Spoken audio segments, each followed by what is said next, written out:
and welcome to the Independence Day edition of Sports Talk. It's Saturday, August 6th, 2022. I'm Daniel Blake. Thank you so much for joining me. Sports Talk is brought to you by the Jamaica Customs Agency, Country Above Self. Before I tell you what's coming up in the show, I want to remind you the different ways that you can listen to the show. You're probably doing so by your radio right now, so you can on 101.1 all the way to 101.9 wherever you are in Jamaica. You can download the Love 101 FM app in the Google Play or Apple Store. Go on your internet browser, love101.org, and listen live there. Or if you want to watch live and see me in my yellow or gold shirt, depends on how you look at it.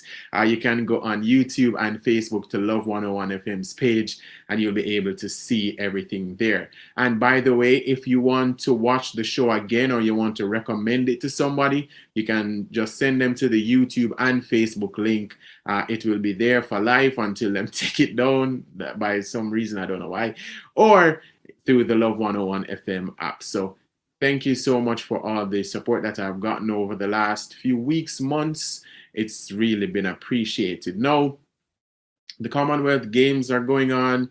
The World Under-20 Championships, we've seen some amazing performances from our Jamaican athletes. The English Premier League is back, but it's Independence Day here in Jamaica, and it's only right to focus on Jamaica and Jamaican sports. Some of our greatest performances in history, we're going to talk about that. Some of our greatest moments. Usain Bolt, 2008 to 2009. Veronica Campbell-Brown, Asafa Powell breaking the world record. The Reggae Boys qualifying back in 98. The Reggae Girls qualifying not only in 2019 but for 2023. Alia Atkinson being the first world record holder for Jamaica in swimming and is currently the only one. Jamaica hosted a Cricket World Cup in 2007. We have such a great history here in Jamaica, and we're going to be talking about that throughout the show. We're going to be joined by Chris Dehring, a very successful business executive and entrepreneur, former sports administrator and enthusiast. We'll talk to him. Hubert Lawrence, one of Jamaica's and the world's best track and field experts. We'll be talking to him, and we'll also be talking to Sheridan Cohen, multiple award-winning sports journalist.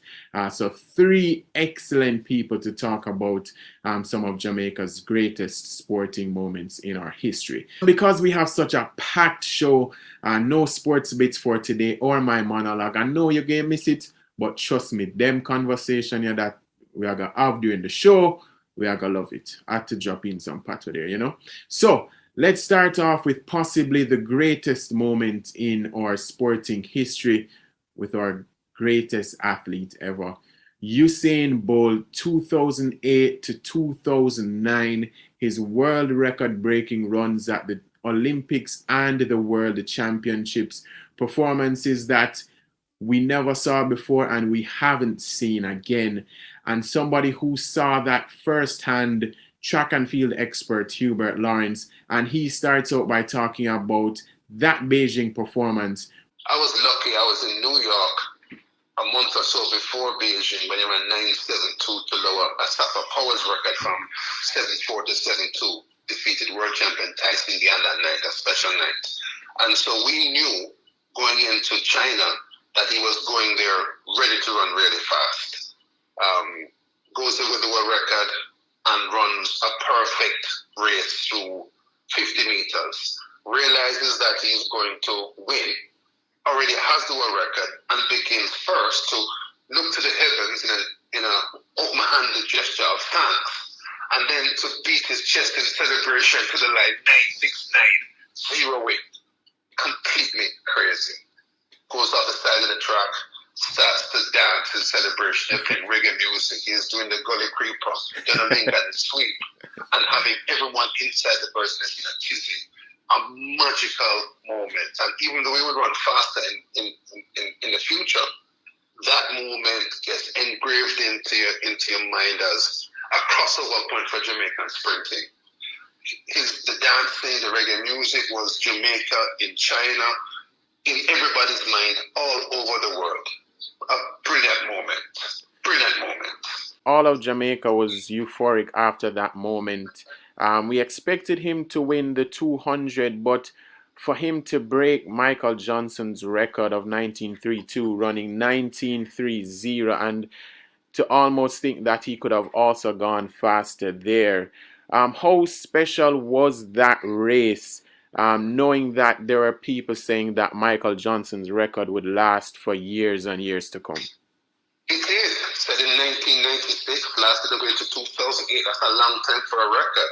But after the 9.69 by a bolt in the 100, celebrating the last 40, it was plain that he was ready to go really fast at 200, which is the event that he calls his baby. That's the one nearest and dearest to his heart.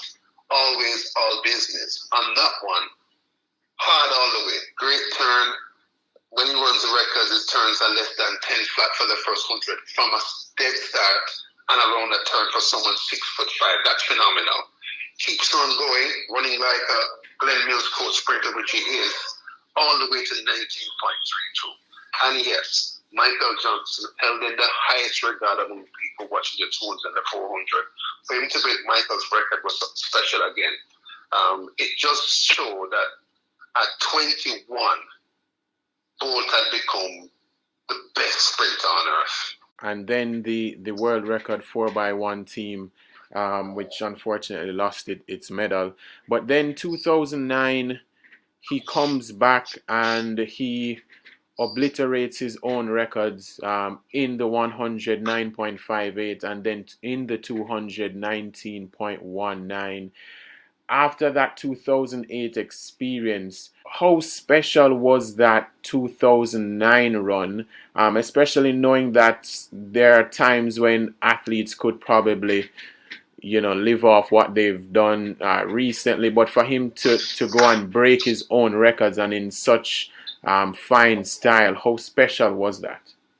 I was lucky. I was at trackside in Berlin.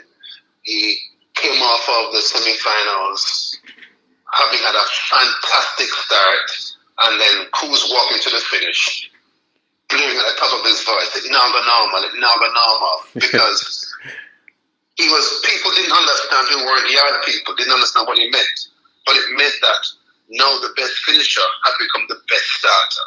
So when he gets to the final, normally he's behind Daniel Bailey and Tila Trinidad, behind the Safa Powell, former record holder, his compatriot, behind the fast starters. But this time, he leads at every step in the final. It is a picture-perfect race. When you look at increments, 20-meter increments, he doesn't slow down, which they say you always slow down. He's carrying his speed all the way through to 90. Then he does something special. He does a look to his right to see where Tyson is, where Safa Powell is. Then he looks back to the clock. Had he kept his head straight on that day, he'd have run 9.55.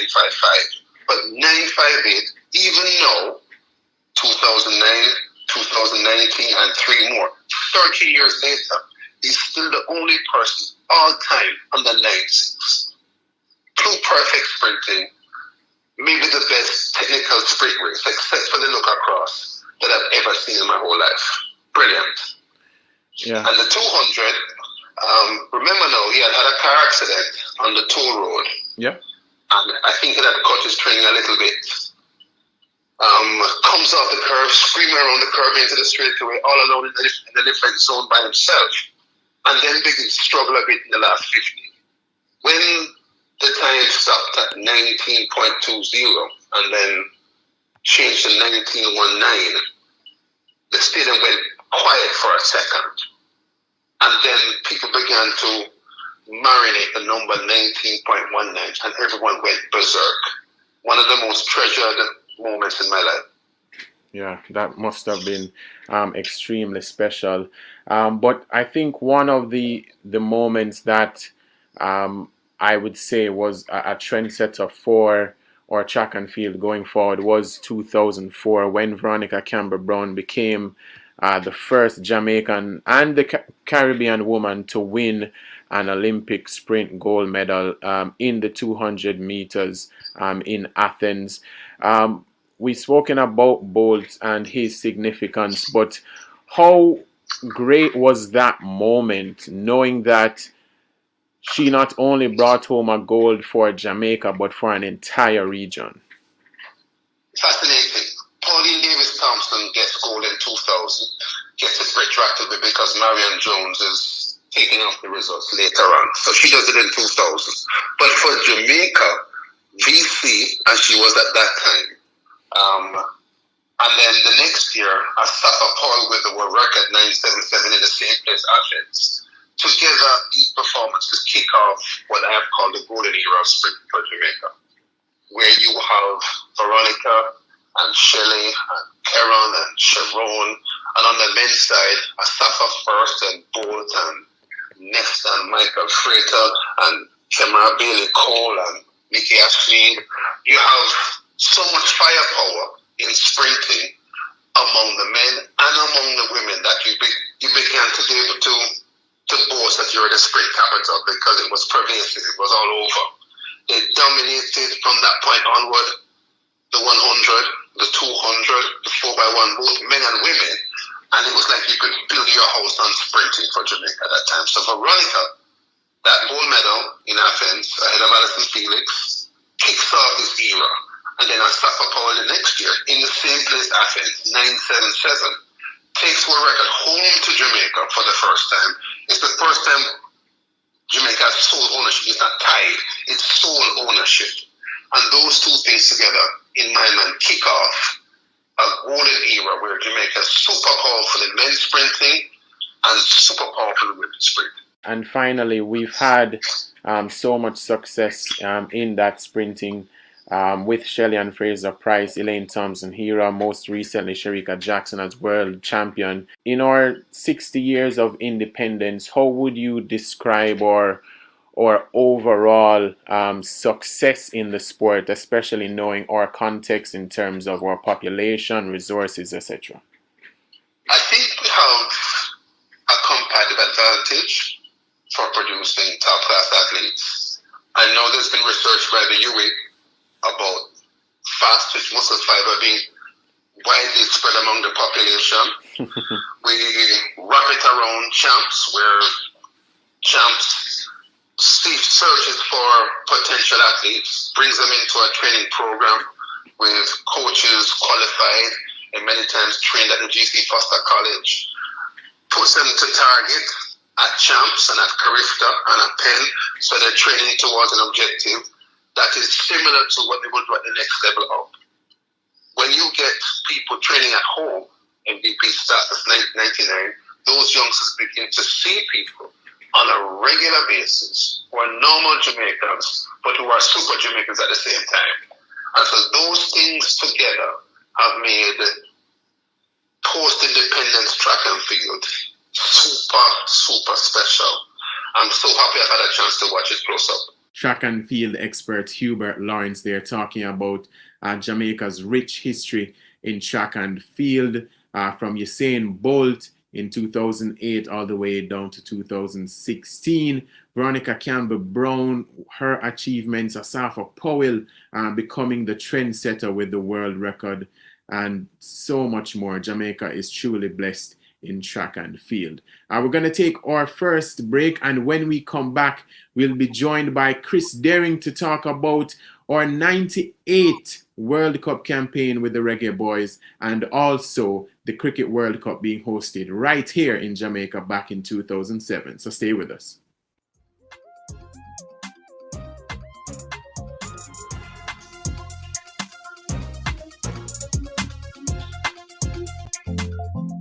King for the summer. Flow, you are the king for the flow. Some stuff 60 mil cash and prize for the winners. One a summer. Enough winnings. Make sure you're in it. Win your share of over $60 million in cash and prizes. Scratch your phone and win instant prize. Plus a chance for win weekly prize of cash, tablets, and smart TVs. Dial *129*6 number sign to activate any unlimited social plan. Get a yard and road plan or pay your bill on time and in full to win. Visit discoverflow.co. Conditions apply. Flow some summer. Fun of summer. 60 mil cash and prize for the winners. Some summer. Enough winnings. Make sure you're in. The king said that. King for the summer. Blow you are the king for the blow some summer. Plenty prize in a flow some summer. Authorized under Section 58.3 of the Betting, Gaming and Lotteries Act. Road safety. Love 101, the family station, invites you to Tech Time Drive. You can hear reminders and tips on why you should Tech Time Drive. On Tuesdays, Tech Time Drive is brought to you by Bert's Auto Parts. It hurts if you don't check Bert's. And on Wednesdays, Tech Time Drive is brought to you by AIM Financial Corporation Limited. AIM Financial Corporation has a loan for every purpose. Tech Time Drive, a bulletin of the road safety tips to help you keep safe and your head sound while driving. You only have one life. Drive it well. Tech Time Drive on the family station, Love 101. Driving good on the road, tell them this is how we do it. Cause we not check it out loud. No, we no better than you. I'm my Jamaica this with 60 and we nice. Plenty people contribute to making Jamaica shine. Spotlight, Miss Lou Bennett Coverley. Honorable Louise Bennett Coverley, Miss Lou, as she was affectionately known, was and still is a celebrated Jamaican poet, writer, performer, entertainer, educator, folklorist, and activist.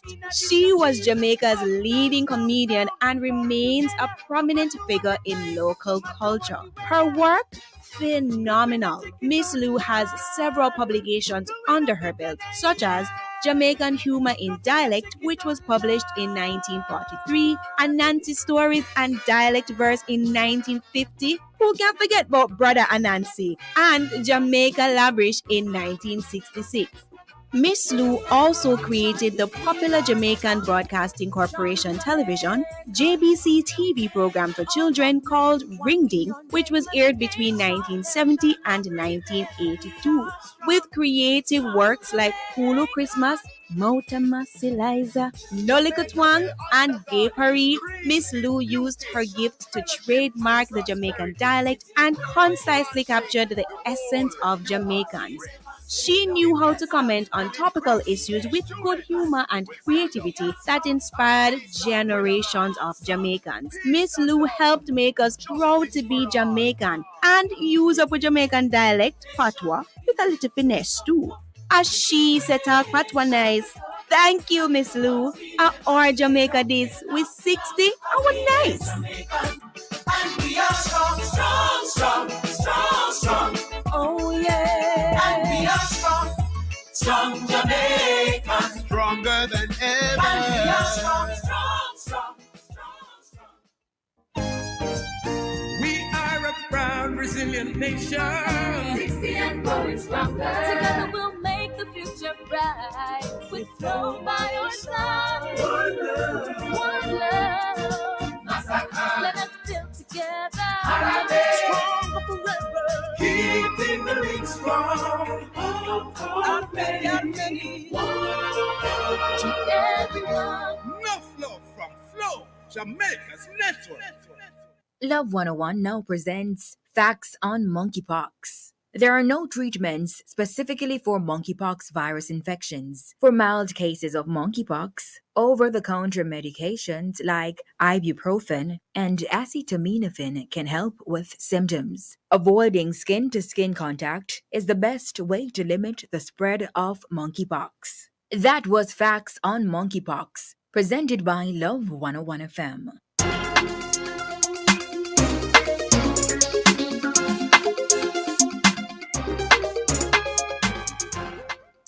Back to Sports Talk here on Love 101. It's the Independence Day edition, and we're joining in on the Jamaica 60 celebrations by talking about some of Jamaica's biggest and greatest performances in sports over the years. So in the first part of the show, we spoke with Hubert Lawrence about our rich history in track and field. We're now going to go into football and cricket. 1997, the Reggae Boys qualified for the World Cup in France. 1998, we competed and actually won a game, created history. It hasn't been done again. We're still waiting for that day for it to happen again, but it did happen, and it is written in Jamaica's folklore. Also, 2007, the ICC 50 Over World Cup was hosted right here in Jamaica at Sabina Park, something that hasn't happened since and never happened before. Sabina Park, such a rich stadium for cricket, and it was able to host such a prestigious tournament. The man who spearheaded the organization of the ICC World Cup in the Caribbean and Jamaica, Chris Dehring, successful business executive and entrepreneur. He's also a former national footballer and cricketer. He's also a huge sports enthusiast. He's been to every FIFA World Cup since 1990, and he followed the Reggae Boys qualifying campaign and their actual journey at the World Cup in France. So we asked him about that overall experience. I remember Captain Burrell coming to us at the time I was at Dehring, Bunting and Golding, and himself and Rene Simoes paid us a visit, looking sponsorship and selling us this vision of going to the World Cup. And as a former player, you know, that was a dream, Jamaica playing at the Football World Cup. And to be quite frank, when they left, you know, you sort of had this incredulous sort of feeling, you know, no, that's not going to happen, and so on. But you still want to support the program. We had actually come up with a whole program that helped to fund it, called the Adopt a Player. And because we had come up with the idea, they gave us first pick adopting a player. So we picked Tapper Whitmore as our player that we adopted and sort of used him in our promotions and so on. So we were very involved in the whole build up, the lead up. And as the time grew closer, you sort of that incredulity turned to, whoa, this thing can really happen. And a funny story happened the day before that game against Mexico. I was driving up Knutsford Boulevard. Back then, the hairstyle was shaved heads.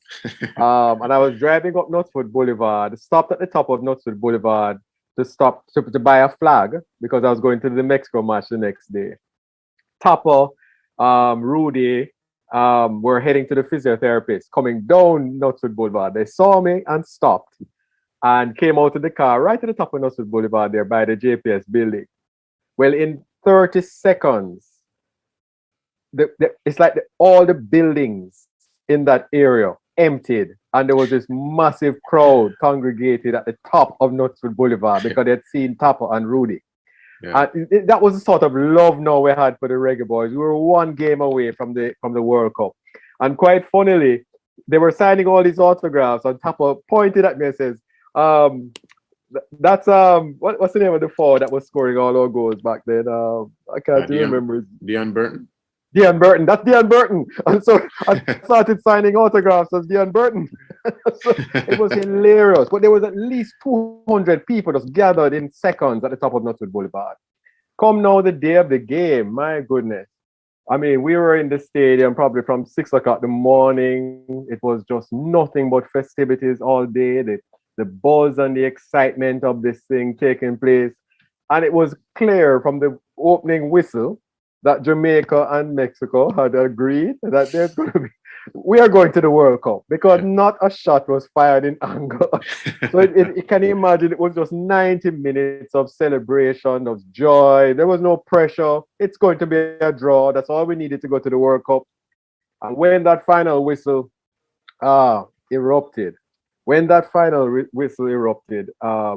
it was like an explosion took place in Jamaica, an explosion of love, of peace, of camaraderie. You just saw there was just no more uptown, downtown, no more PNP, JLP. It was just one country for the first time in my living memory. And the celebrations lasted all through the night. It was just an incredible feeling of joy in Jamaica. And I believe it was the only time in probably Jamaica's history that night, not a single crime or instance of crime was reported. Yeah. You know, it just to show you the amazing power of the most powerful, the biggest sport in the world, even in Jamaica, it's qualified for its first World Cup. So for me, having gone to every World Cup since 1990, you know, it was like a culmination of a dream, because I'm now going to go to the World Cup with my own country. to be able to see my yellow, yellow and black and on the field and so on. It was just an amazing feeling. Yeah, and speaking of going to that World Cup, we are handed a pretty tough group with Argentina, Croatia, and Japan. We lost the games against Argentina and Croatia, but that game against Japan, where the player that you adopted, Theodore Tapper-Whitmore, scoring twice, it was no shame leaving with the win. How was it like just watching that, experiencing that, knowing that your small country went to the World Cup and won a game? Well, I'll tell you, even before that, when we touched down, I think it was Lawrence was the first game against Croatia. The entire city of Lawrence was decorated in the black, green, and gold. There was dancehall, reggae playing in the street. So you're walking from the train station, maybe 3 or 4 miles to the stadium, and there's nothing but the black, green, and gold being celebrated. Getting into the stadium, it was just a sea of black, green, and gold, along with, of course, the red and white check of Croatia. And what was really, interesting was the amount of Jamaicans that were in the stadium, because everybody just had loved Jamaica. This rags, Cinderella story, the brand that they've heard of so much now, having a team here at the World Cup, and it was a great celebration. And I will tell you that halftime was one of the greatest moments of euphoria that I've ever experienced in my life. Because on the stroke of halftime, Robbie Earl equalized. Croatia had scored first, and you feared the worst. And then Robbie Earl equalized on the stroke of halftime. So you can imagine the halftime celebration. That 15 minutes in the back of the stands, at the bars and so on, was the most incredible celebration. So there's 2 things that struck me about that game. One, that halftime celebration as a memory. The other, when we lost 3-1, coming down the steps of the stadium, there were Jamaicans who were irate, were upset, that were angry, and calling for the head of Rene Simoes and so on. And I remember thinking to myself, my goodness, here we are, where we should be just happy to be on the world stage, that Jamaicans were actually expecting us to win, and maybe even win the World Cup. And I said, boy, that is truly the attitude of Jamaicans. That probably best sums it up. We don't believe that we just are here to participate. We go to these things to win. And we were upset with the coach and upset with the team and so on, not just celebrating. Fast forward to Argentina. Well, obviously we had a tough time in the Stade de Paris, the main stadium. We had somebody sent off early. I think it was Powell, was sent off early. So we were down to 10 men very quickly. It was always going to be tough with 11, down to 10 men. But it was again a grand celebration. Literally, you couldn't sit down with the black, green, and gold shirt, and then Argentina wouldn't come up and just pull it off you, strip you down, and they would give you their Argentinian shirt. That was the sort of camaraderie that was there. After the match, it was just a grand party.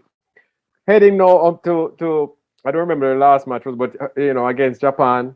Listen, when Tapper scored that opening goal, it was just pandemonium in the place. And then, of course, the other second, finished the game winning 2-1. It was just celebration all through the night. I mean, Paris and France was just such a superb venue for a World Cup, because they had the that Champs-Élysées, which is this massive avenue where basically everything took place. So, after every game, that's where you headed, and there were thousands and thousands of fans from all the countries, and Jamaica was just one of the most popular countries there. You could not keep a black, green, and gold shirt on your back. You couldn't, no matter where you went. People would just pull it off you in the middle of the street and give you a brand new shirt. You go to a store, and the store owner would say, "Can I get your Jamaica shirt?" And he would pull it off you and give you a brand new shirt, anything you wanted, type of thing. It really was amazing. Really was amazing. One of the greatest experiences of my life. Obviously, I'd have loved to have done it as a player. I came close with the Under-20 World Cup as a player, where we were eliminated really cruelly by a coin toss in the United States. That was a tough blow. But It was great as a Jamaican to be there, to see us on the world stage in the world's biggest sport. That's what people need to understand. Football is so massive as a sport. For little Jamaica to actually to be there was a major achievement in our history. Probably on paper, on balance, pound for pound, probably Jamaica's greatest ever sporting achievement. Yeah, hard to disagree with that. We haven't managed to get back there in the last 5 editions, 6, if we count Qatar, that's happening this year. Does it make that feeling even more special? That it almost feels like it won't happen again, and the fact that we experienced that team with that Brazilian coach, with a lot of our local players, the whole pandemonium around it, does it make it more special knowing that we haven't been able to do it again? It's a double-edged sword. Yes, there's a feeling of, I was a part and I experienced something extremely special that, it's like maybe those folks who watched Gary Sobers break the world record at Sabina Park. Yeah. You feel like you're a part of a select few that were actually there to see it. That's how I feel when Brian Lara, I was there in ARG to watch Brian Lara break the world record there as well, twice. Wow. So you feel very special that you were there. But it's a double-edged sword, because you also have this sadness, because you feel with our talent quotient, with the kind of players that we're able to produce, not just playing for Jamaica, but for professional clubs and countries around the world. Half the England team could probably qualify to play for Jamaica in the Football World Cup. There's a sadness there, because we really, as a country and a brand, should be, if not a regular feature at Football World Cups, certainly, a contender every year, that, once in a while we can get there. Certainly, I believe on the ladies' side, we have the potential to be regulars at the Football World Cup and actually contenders. I believe on the ladies' side, you see it in athletics, the kind of athletic quotient we have here in Jamaica, and especially that quotient of speed. In football, speed individually and team speed are extremely powerful assets, and even more so in the ladies' game.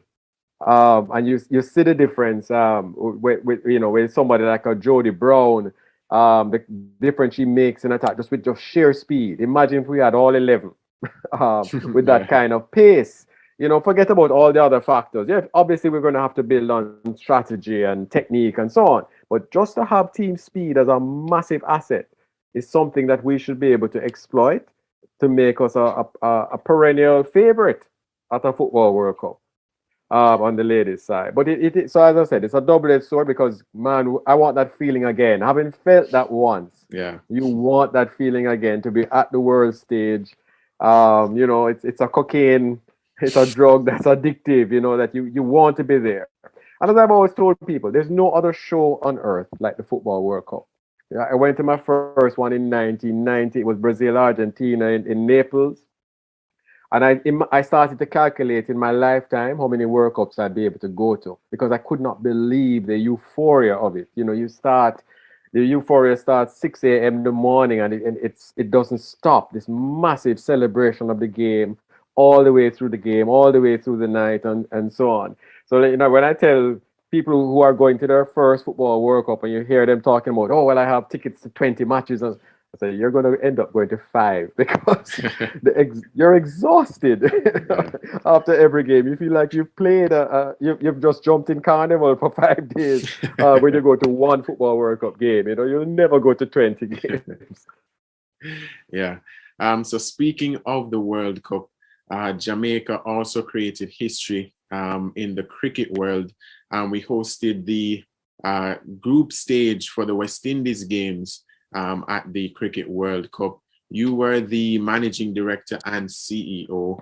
How much pressure was that on you, that this major world event that everyone has, at the time came to love? How much pressure was on you to ensure that the Caribbean deliver the best possible product?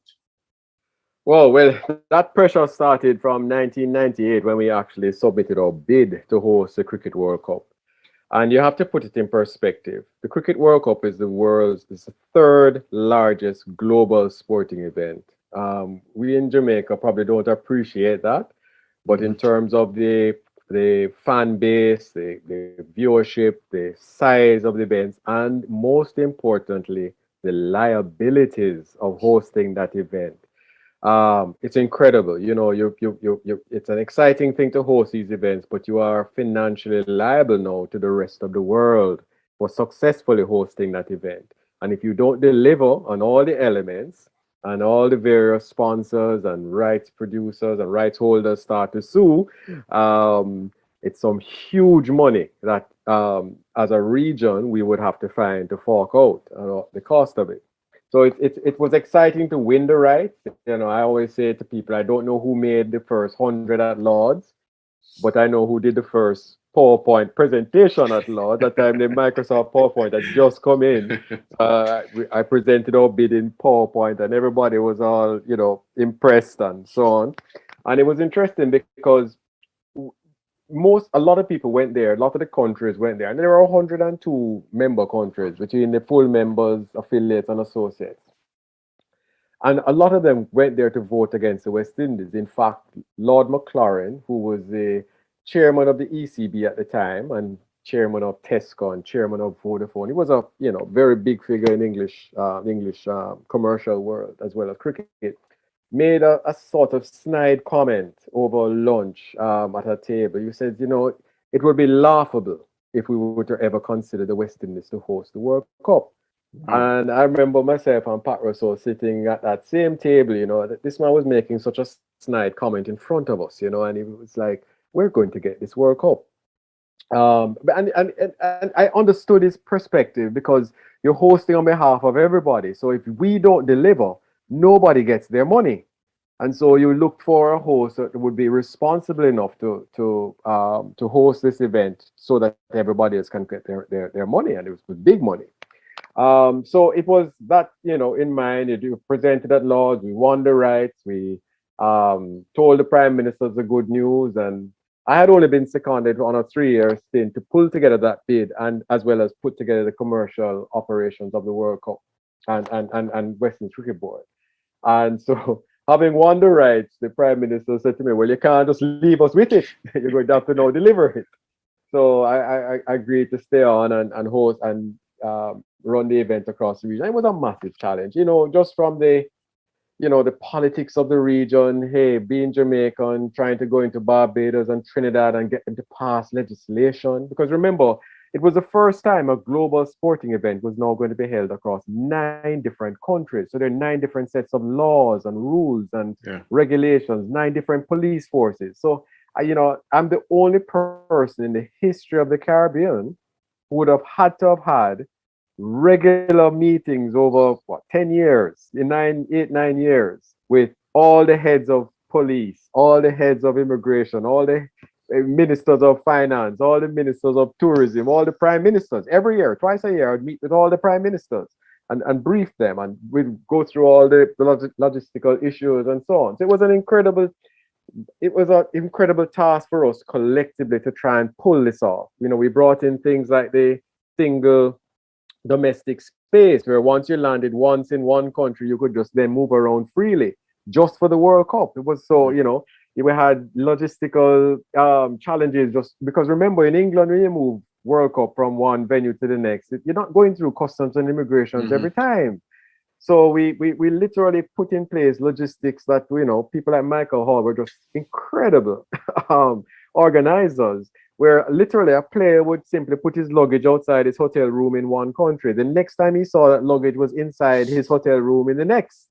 And he would not be passing through immigration and customs and so on. So it was, when you talk about pressure, that was pressure to try and pull it off. And, all the way up to the opening game, there were just so many issues to deal with, too numerous to mention. One day in a book, I'll talk about it all, including, quite frankly, the unfortunate death of the coach of the Pakistan team here in yeah. Jamaica. After a massive upset when Ireland beat Pakistan. So we had that to deal with. I'd never seen the amount of international press for anything until that particular unfortunate instance. But the euphoria of having pulled it off, that opening game, West Indies beating Pakistan, you realize, okay, it has started. Well, it started actually from the opening ceremony. And I have to tell you my opening ceremony story. I went to the rehearsal, which was the day before, and I went back to the hotel after 10 minutes and threw up. Wow.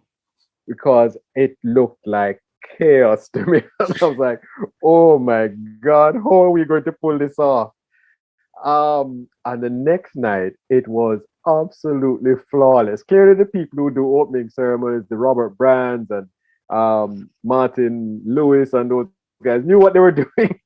But to me, as a layman, watching this opening ceremony and the chaos, it just seemed like the dress rehearsal. I'm like, my God, how are we going to pull this off? And I went back home to the hotel and I threw up. And then, of course, just the euphoria of giving the speech at the opening ceremony and then that opening game against Pakistan, pulling off a victory, all seemed well for a great World Cup. Then we had the unfortunate incidents of Bob Woolmer. And then we had really what was can only be accredited to bad luck. Ireland beating Pakistan and Bangladesh beating India meant that the biggest event of a cricket World Cup, India versus Pakistan, there's nothing like that in what is one of the great phenoms in sport, India-Pakistan World Cup game. It's just phenomenal. That game ended up as being Ireland versus Bangladesh in Barbados. So every ticket that had been sold, and we knew the stadium was absolutely sold out in Barbados, everybody expecting it to be India, Pakistan.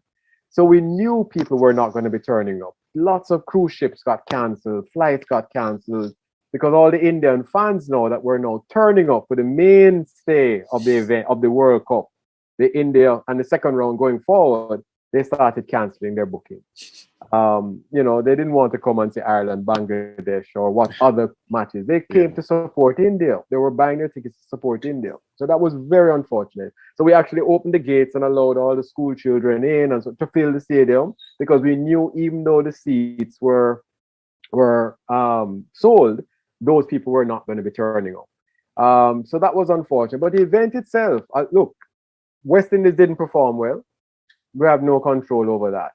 But I just think their perspective, the 1999 World Cup in England, they had financial claims of 9.2 million. That is, the event organizers didn't deliver the event to the tune of 9.2 million. So they had to fork that out. The 2003 version in South Africa had financial claims of 42 million. The West Indies event in 2007 had claims of 0. We delivered the event to the specifications of the host agreement, and everybody got their money, and everybody got satisfied with their rights and so on. So from an event hosting perspective, the Caribbean can really hold its head up and say, listen, we delivered what we contracted to deliver. Chris Dehring there, successful business executive and entrepreneur. He was the man who spearheaded the organizing committee for the ICC World Cup in 2007.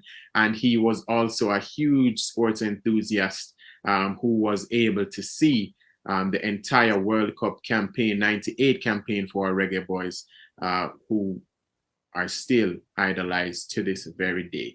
We head into our final break, and when we come back, we'll be joined by multiple award-winning sports journalist Sheridan Cohen, who will talk about the Reggae Girls not only qualifying for 1, but for 2 World Cups.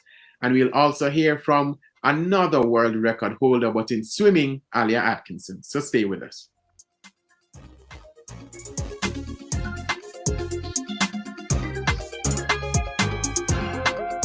Get on the path to financial freedom. Be your own boss with City and Guilds and Distinction College certification at Distinction College. Start full-time, part-time, and weekend classes in plumbing, air conditioning, and refrigeration, motor vehicle repairs, and electrical installation. No subjects required, no age limit, no entrance test. Register this week and get free courses at huge discounts. Licensed employment agencies will assist students with job opportunities overseas. Visit us in Kingston, Spanish Town, and Ocho Rios, or call 876-356-4167. Distinction College, the school of champions.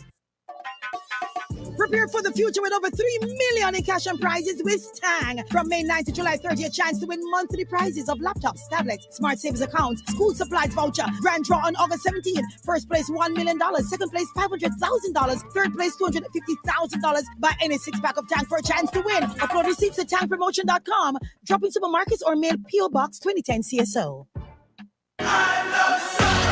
Kingston, look out! You are next in the I Love Summer Road Tour. We can't wait. Saturday, August 13th is just round the corner, but the excitement is building. I want you to come on ya.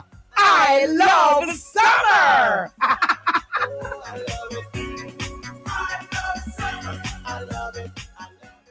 Here's a reminder from Love 101, the family station. The Ministry of Labor and Social Security is advising members of the public that Monday, August 8 is a normal working day. Section 2 of the Holidays Public General Act and the schedule to said act provide that Independence Day shall be celebrated on August 6. However, where August 6 falls on a Sunday, Independence Day is to be observed on the following Monday. This year, August 6 falls on a Saturday. Consequently, Saturday, August 6 is a public holiday, and as such, businesses will be closed. And Monday, August 8 will be a normal working day. A reminder from Love 101, the family station. Keep fully connected with Flow Fiber Fast Internet at home and on the road with LTE data and calls for a fast, reliable experience anywhere.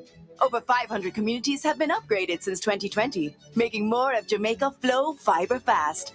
And with Yard and Road, get Flow Fiber Faster Yard and LTE Road for as low as $3,999 plus GCT. Visit discoverflow.co to get connected on Jamaica's largest network. Conditions apply.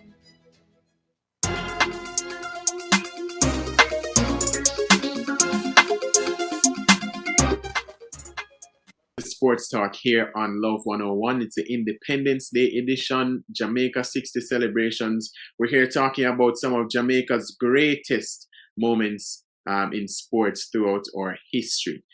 Our reggae girls, just to think, a few years ago were non-existent.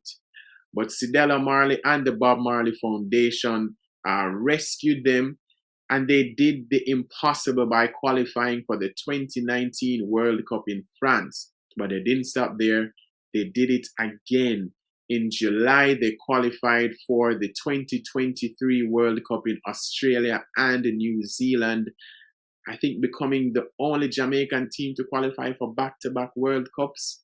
That's absolutely incredible. Someone who has been following their journey from almost day one, Sheridan Cohen, multiple award-winning sports journalist with the Jamaica Observer. We started by asking him about that first qualification for the World Cup. Well, the girls' qualification in 2018 for the 2019 World Cup was nothing short of impressive.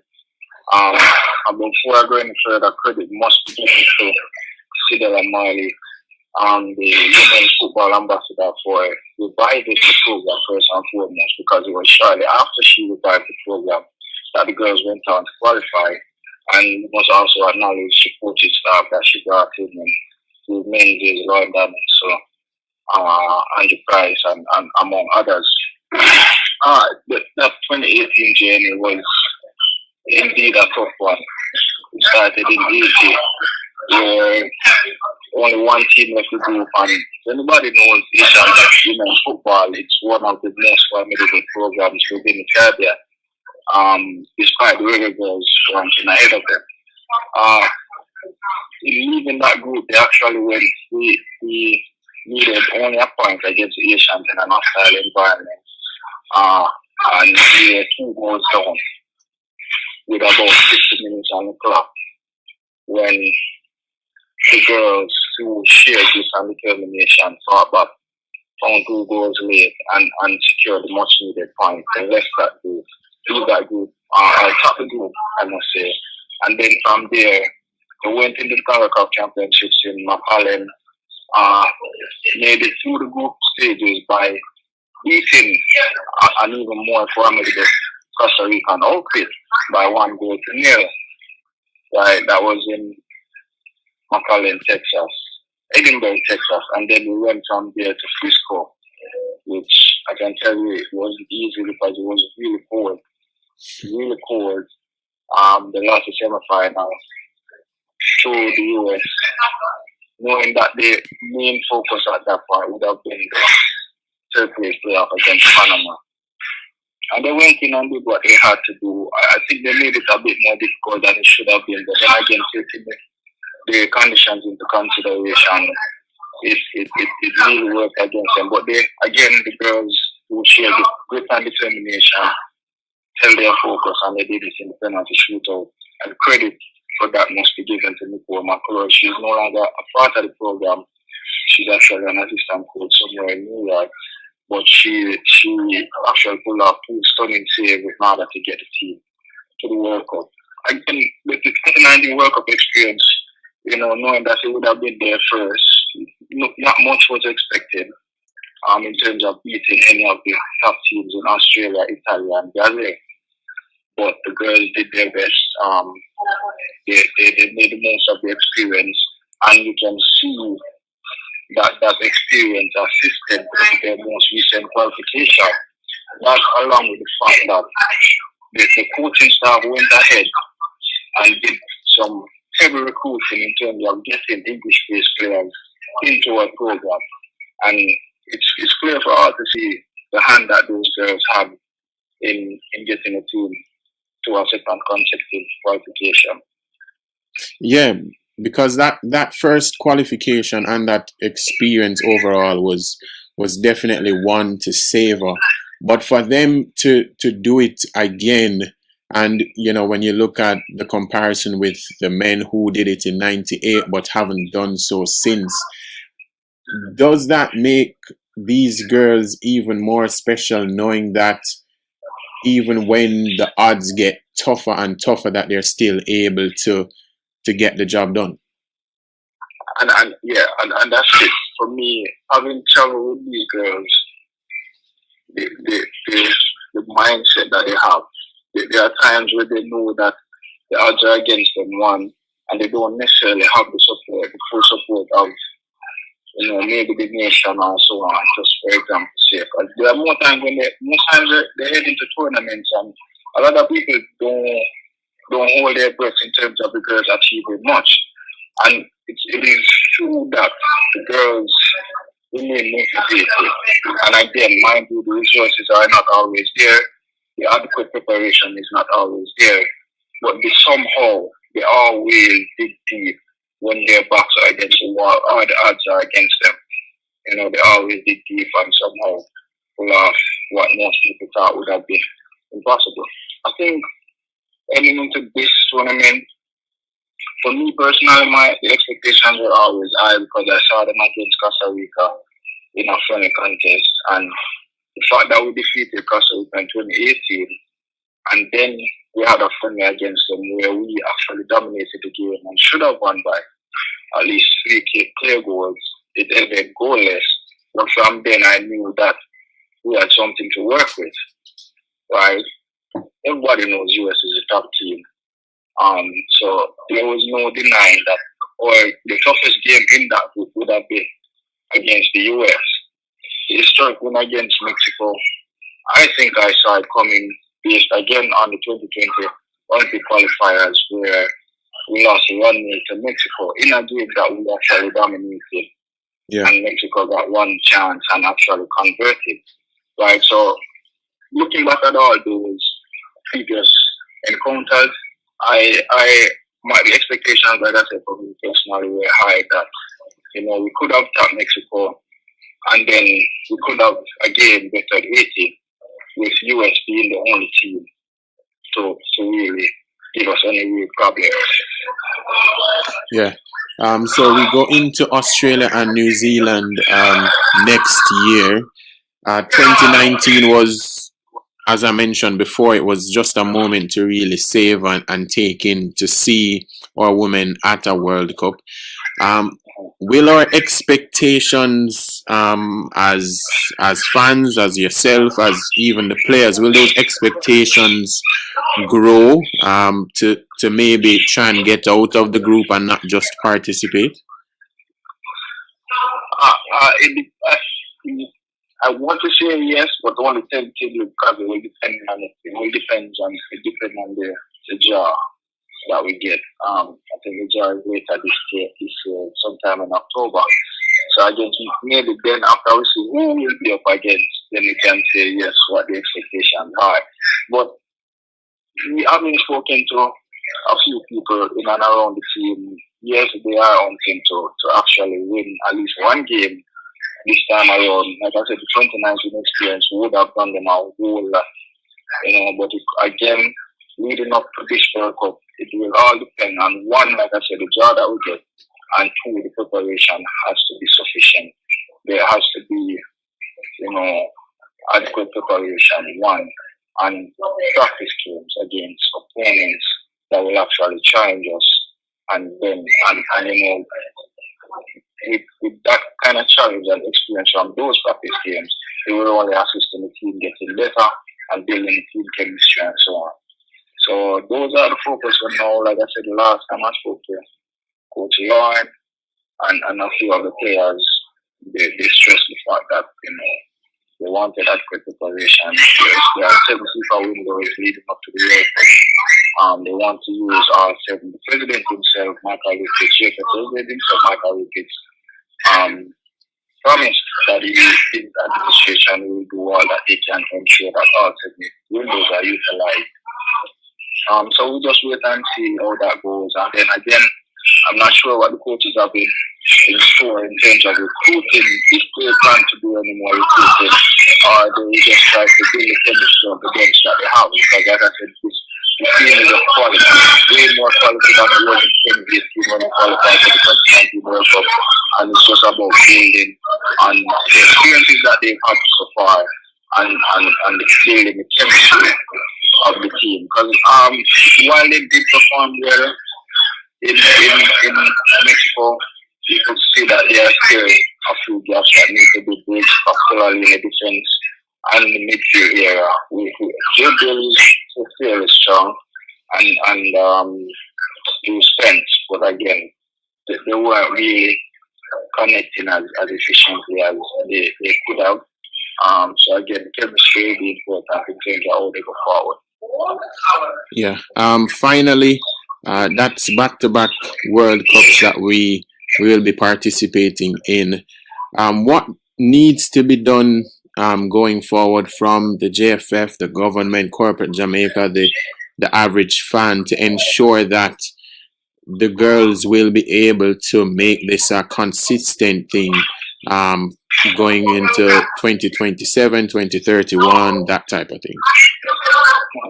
Initially, when this cycle initially started, before the period even started, the Caribbean phase of qualifiers, I said to someone that the girls, given the fact that they qualified in 2018, I thought they deserved as much support as they could get. Like I said again, for one, the squad that they had for this cycle compared to the last one is more quality. But again, the support is lacking, and had it not been for Tidella and the Bob Marley Foundation, the Rebel Girls Foundation, who knows what would have happened. Give the federation their due, but I mean, I think more experience needs to be done in terms of ensuring that more funds come into the Rebel Girls Foundation, and not just the Rebel Girls, but the entire women's program. Because right now, it's clear that the women's program is basically carrying the life of the country's football. Not that the men aren't doing their part, but the fact that the girls have successfully qualified for back-to-back World Cups, I think they deserve extra support from part of Jamaica, JFS, and even individuals who have followed the team or is following the team and know and see that they deserve, every bit of support. Multiple award-winning sports journalist with the Jamaica Observer, Sheridan Cohen, talking about the Reggae Girls creating history not once but twice by qualifying for the FIFA Women's World Cup. We end the show with a world record breaker, and that is Alia Atkinson, who did so in the pool. One of our greatest athletes ever, retired in 2021. And she spoke to me earlier this year about those world record breaking swims. So let's listen to that. So 2013, I started World Cups, which is about 9 different countries between like 3 months. So there's a lot of racing back to back to back and a lot of traveling. So that was new for me. So I never really know how my body was going to adjust. So I just made sure that my mindset was ready for each race, no matter if it was good or bad. Mm-hmm. And as the meets went on, I realized that I was able to not only hold a fast time, but get a little bit faster as each race progressed. And so, yeah, by the time 2014 came around, it was something that my body was used to, just the racing. And it was definitely a mental switch because I was racing the Olympic champion of 2012. She just broke the world record in 2013. And so everybody was hopes high on her. So here I am just trying to do my best. But in my head, I was thinking second. So I was like, I mean, look who she is. So it took a lot of mental fatigue, not mental fatigue, but it took a lot of mental strength to say, you know what, Alia, physically you could be anywhere, but mentally you have to be in this race. And if you have a lane, you have a chance. So you have to think that you're going to win. So I think that was a mindset change right there, of just saying, you know what, I'm going in. I've done this many times. It's 4 laps. My body used to it. It don't matter who beside you. I'm going in this race to win it. And the fact that it came so close and not only winning it, but getting the world record too, I think that was just a blessing. I think God was just like, you know what, Alia, I told you to try and you tried. So let me just bless you with this world record too because you believed in me. I was like, thank you. So did that disappointment in 2016 really motivate you and push you after that? Because I think after the Olympics, that was the same year you had broken the record in the 100 breast. I think you had won 3 medals at the World Championships in Canada. In 2018, you break the record again. Was that disappointment like a huge motivation for you to let people know that, hey, I'm actually, one of the best, even though I did not perform my best in 2016? No, actually, I couldn't care less about everybody. Not to put that mean, not to put that harsh. That's but fine. After 2016, I wanted to prove to myself. I needed to know that one race does not define me. One situation doesn't mean that everything that I've done so far is now hopeless. So the World Cups, going into it, it was mostly about, Alia, don't care about how you're feeling. You just need to swim and enjoy it. And that's when I equaled the world record again. And then later on in that year, that's when I got the 50 world record as well in Japan. So yeah, it was proving to myself. It was trying to get back confidence in myself. And yeah, it just worked out. Such a great way to end the show. That is it for the Independence Day edition of Sports Talk. Thank you so much for joining me. As always, remember Sports Talk was brought to you by the Jamaica Customs Agency, Country Above Self. Remember, you can also listen to the show again or share it with a friend through YouTube and Facebook, or telling them to go to the Love 101 FM app in the Google Play or Apple Store so that they can listen to it there. Hope that you enjoy the rest of Independence Day and the weekend. Please enjoy and stay safe.